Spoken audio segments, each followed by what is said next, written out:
Welcome,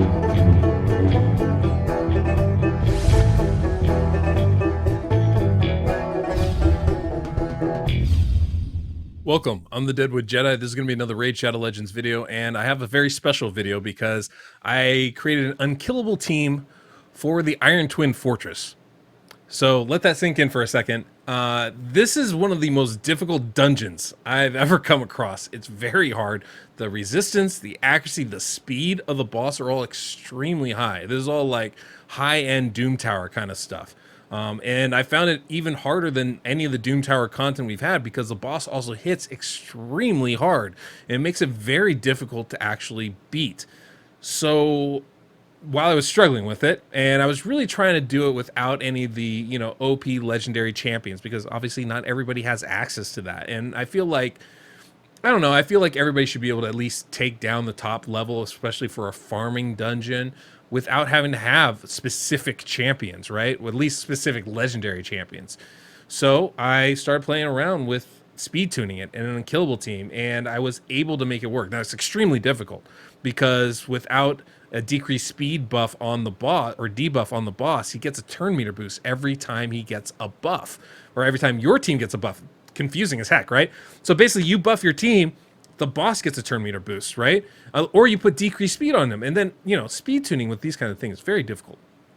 But I was able to do it. And the way I was able to do it was using 2 Maneaters and a Deacon Armstrong. And it's super tricky. This is not easy to do. This is very difficult, especially because at certain damage intervals, obviously the boss cleanses himself and attacks, so it'll interrupt you. So you have to time when he loses HP as well. And it's really hard. But we were able to do it, and I was able to do it by, figuring out how to speed tune this team and basically get a double Maneater team working. I had to bring in a turn meter boost. The speed requirements to do it otherwise were kind of just not practical, right? I mean, we were talking well over 300 speed to even be able to do it without somebody like a Deacon in here. And I think Deacon might be the only champion that can really do this turn meter boost part because of the unique way that Deacon works, and that he basically has an extra turn, so he does it on every other turn. He can give you this turn meter boost, and it doesn't come attached with buffs like a Seeker does that could really throw off the timing of things. So I found this to be the best approach, at least from what I can tell, right? I didn't want to rely on a decreased speed debuff that may or may not land some of the time. I felt that was a poor way to go, at least right now. So as far as speed tuning, this is the approach that I took. It's a very easy team to build. It's actually really easy to run, and it takes just a couple turns of manualing, and then you can auto it the rest of the way and pretty much have a guaranteed completion. Now there is always a chance it's going to fail because, like I said, at certain damage thresholds the boss is going to interrupt you and take a turn. There's nothing I can do about that, but this is about as close to a full auto guaranteed 100% team as I can make without using crazy champions, crazy gear stats. And so I feel like this is going to be the best approach for many of you out there. And I feel like a lot of people will end up doing a team like this or another one that I might work, and I'm going to try and work on that can be full auto to make this kind of result. So that's what we got going on here. I'm pretty excited about it. I feel like this is definitely a big accomplishment, and hopefully this is something that's going to be helpful for you. Now, the speeds for stage 15 are not the same as stage 14, but I have come up with that, and I'll be able to show that in a video later this week as well. I am planning on having both of these on my website too, so if you need more guidance, you want to see how it works exactly, that's going to be a place to be able to find that as well, so pay attention to that. But yeah, this is the team I'm going to be using. So let's, without further ado, let's go ahead and jump into the team setup. I really appreciate you coming by to watch this video. And if you enjoy it, don't forget to hit that subscribe button down below, the notification bell so you don't miss the next one. And of course, if you enjoyed today's music, we have that Soundstripe link down below in the pinned comment description of this video, along with my code Deadwood Jedi to save yourself 15%. And of course, if you're looking for account work, you can find that on my website, deadwoodjedi.com. Okay, this is the team setup I have. I've got Deacon Armstrong in here going at 197 speed. Now, there's actually a pretty wide range in this. Basically, nobody can be slower than 193 speed. That's kind of the minimum. And then Deacon can be pretty fast. I think anywhere up to like 218 speed kind of works, but I really recommend sticking around this 197 mark. Maybe a little bit faster, a little bit slower, because it's kind of the sweet spot for being able to do stage 14 as well. Basically, you want to keep Deacon Deacon, under 200 speed, but faster than both of the other two poisoners. So just keep that in mind. There is range in there, but basically between 193 and 200, and faster than the other two DPS champions. And you can see we have a 1 turn delay. So we're going to open with the A1 and then use the A3. And we turned off the A2 because we don't want decreased defense out there. And I'll get into that as we go into it a little bit further. We've got Maneater here. 2 of Maneaters, right? They're both at 269 speed, and that's going to be important. I really want to keep them under under 270. So basically between 268 and not quite 270 speed. So I'm aiming for 268 or 269 speed with these 2 Maneaters. It's kind of what I'm doing. And this is the faster one. He's going first. So we open with the Ancient Blood ability, the Unkillable skill. The next champion we have is a Cult Brawler. A Cult Brawler here, I've turned off his A2. I don't care about that. I actually don't want him to do it because it will give him an extra turn occasionally. That's bad for us. We just want him to use his A1 skill and put up poisons. That's the only reason why I brought him in here, is just to put up poisons. And we'll get into that a little bit more as we go through. Then we have the other Maneater. The other Maneater is going at 269 speed as well. Now, he has a 2-turn delay for that Ancient Blood, which is the only reason why it can't be full auto, which is frustrating, but that's the reality of it. We start with his A1, and then I'll have to manual another uses of his A1, and then we can go into the Ancient Blood ability after that. And then very last, I'm bringing in Geomancer. I've done this without Geomancer, actually. In fact, you don't need a 5th DPS. You just need an Occult Brawler or somebody like that, somebody to put up poisons for you.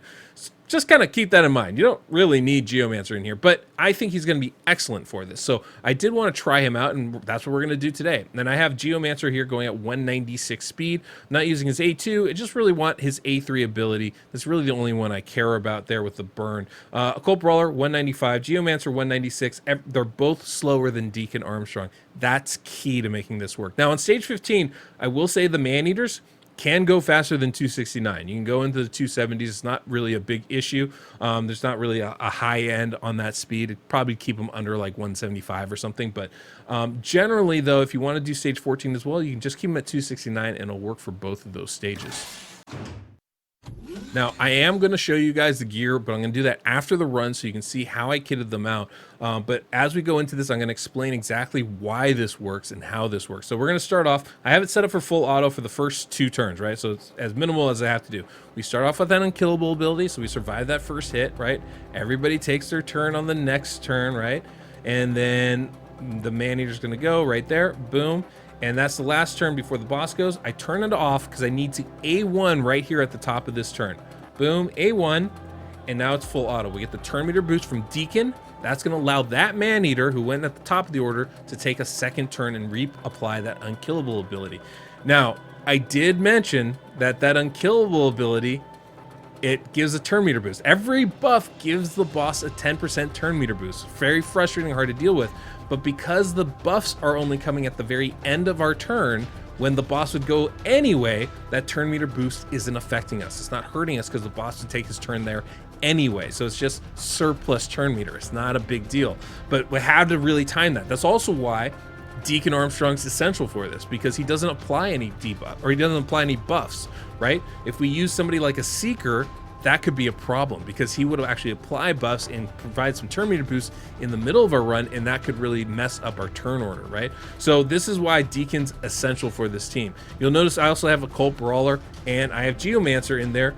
Neither one of them places buffs, again, for good reason, right? We don't want to add any buffs to the boss. We don't want to give him any turn meter boosts. Now, the reason why I'm using a Cult Brawler, the reason why I'm using Geomancer is very simple. They have passive damage. So their damage ticks when the boss takes his turn. So remember how the boss will cleanse his debuffs and interrupt us and just take an attack when his HP threshold goes below certain benchmarks, right? 85%, 70%, 55%, 40%. Because we're letting the poisons and the reflect from the HP burn do that damage for us, we don't have to worry about the bosses taking an extra turn and interrupting us and breaking up our speed tune. It happens when the boss would be taking a turn anyway, when we're still unkillable, and that's how this team works. So you can use a variety of champions to make this work. You don't need a Cult Brawler, you don't need Geomancer. You can use anybody that does passive damage. So we're talking about champions like any poisoner. Frozen Banshee, great option for us, right? Really good option for us. Aox Remember is another really good option. In fact, I'm going to use Frozen Banshee and Aox when I do stage 14 and do that video when it comes out. There's a variety of champions I can use in that spot. Anybody that does poisons. The fact of the matter is, though, Geomancer and Occult Brawler are the two best for this, because Geomancer has that HP burn, which does massive damage, and Occult Brawler does those poisons all the time, which is really good. I've done this with Occult Brawler in a Vizier. I found that to be very effective, but nothing has been as fast or as effective as this team right here, and so this is the one I would recommend. Geomancer and Occult Brawler if you have it. Now, I use Geomancer in my Hydra team, so I don't really have a Geomancer I can break down and build just for this. In that case, I wouldn't. I would just bring in maybe a Vizier. Maybe just let Occult Brawler do it, because here's the truth. You don't need 2 DPS. This speed tune will actually work with only 1 champion in there. So you can do this with 4 people. You don't have to use all 5 slots. So that's another really good option. I might do it with Frozen Banshee. I think she's a great option for this as well. But you can see, under 4 minutes, and we've already beaten this boss insanely fast. Insanely fast, insanely good team, really effective. So one of the other things, obviously, we don't want to do any raw damage, so nobody has crit rate, crit damage. We try to strip all that from these guys, do as little damage as possible, and there you go. That's it. That's it. Stage 15, done. Right? Nice and simple. So let's go ahead and take a look at the champions, starting with Deacon Armstrong, who is one of the best champions in this game. Awesome as an epic champion, and obviously he's going to be really good for this, right? He gives us that turn meter boost without adding any buffs, and you can see we have very minimal any kind of masteries on him. We have, you know, his gear is basically designed just to get him to that speed. That's really all I care about. We have hardly any crit rate on him. We don't have a lot of crit damage. That's not what we want. All I really want is speed. This is just kind of how I had him built, and honestly, I would strip him even further if I could, right? I'd strip even more of the crit rate, more of the crit damage, take that all out of him, because we don't need any of it. And in fact, we don't want to do any damage raw at all if possible.